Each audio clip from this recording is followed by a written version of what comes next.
আজকে আমি অনেক ভোরবেলায় উঠেছি। ভোরের আলোতে আকাশটা এত সুন্দর লাগছে যেন ভাবলাম তোমাদের সাথেও একটু শেয়ার করি। বর্মশাই গেছিল মর্নিং ওয়াকে। আমার কয়েক মাস ধরে মর্নিং ওয়াকই বলো আর ইভিনিং ওয়াক কোনোটাই করা হচ্ছে না। যতদিন না পায়ের সমস্যাটা পুরোপুরি ঠিক হচ্ছে ততদিন ডক্টরে বেশি হাঁটাহাঁটি করতে বারণ করেছে। যখন বর্মশাই একা একা মর্নিং ওয়াকে যায় জানো, তখন আমার মনটা না ভীষণ খারাপ করে।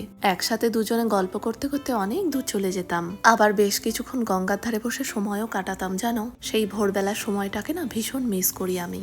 আজকে একটু সকাল সকালই রান্নাটা বসালাম। মা আসতে তো আর হাতে গোনা কয়েকটা দিনই শুধু বাকি। রান্নার পাটটা মিটে গেলে আজকে একটু ঘর দুয়ারগুলো পরিষ্কার করার ইচ্ছা আছে।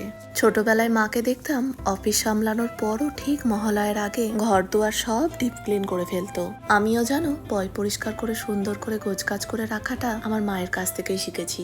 এটা সোনার বর্মশাইকে দিয়ে আসি, আমি রান্নাটা কমপ্লিট করার পরই ভাবছি খাবো। আজকে একদম সিম্পল রান্না করব।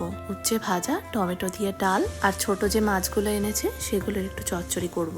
চলো, ডালটা ফোড়ন দেওয়া হয়ে গেছে, এবার নামিয়ে নিই। এই ছোট ছোট মাছগুলো জানো তো, বর্মশাই যখন মর্নিং ওয়াক করতে গিয়েছিল তখন গঙ্গার ধার থেকে কিনে নিয়ে এসেছে। মাছগুলো ভাবছি আজকে বেশিরভাগটাই রান্না করে ফেলবো, আর সামান্য কিছুটাই রাখবো ভাবছি আরেকদিন পেঁয়াজ দিয়ে ভাজা খাওয়ার জন্য। একটু কালো জিরে, দুটো কাঁচা লঙ্কা আর একটা পেঁয়াজ ফোড়ন দিলাম। আজকে সকালবেলায় জানো তো ই শপিং থেকে মেসেজ পাঠিয়েছে আজকে একটা পার্সেল ডেলিভারি দেবে।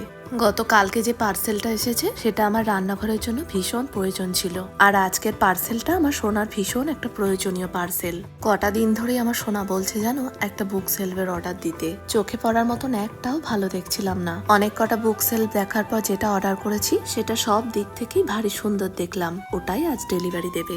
ডেলিভারিটা দিক তখন তোমাদের সেলফটা দেখাবো। রান্না বান্না সারার পর ঘর দুয়ার পরিষ্কার করে খেতে বসতে বসতে এখন প্রায় 3টে মতন বাজে। চলো লাঞ্চটা সেরে নি, আবারও দেখা হবে। তাহলে আজকের মতন এখানেই ভ্লগটাকে শেষ করছি। যদি ভ্লগটা ভালো লেগে থাকে অবশ্যই কিন্তু যাওয়ার আগে একটা লাইক শেয়ার দিও।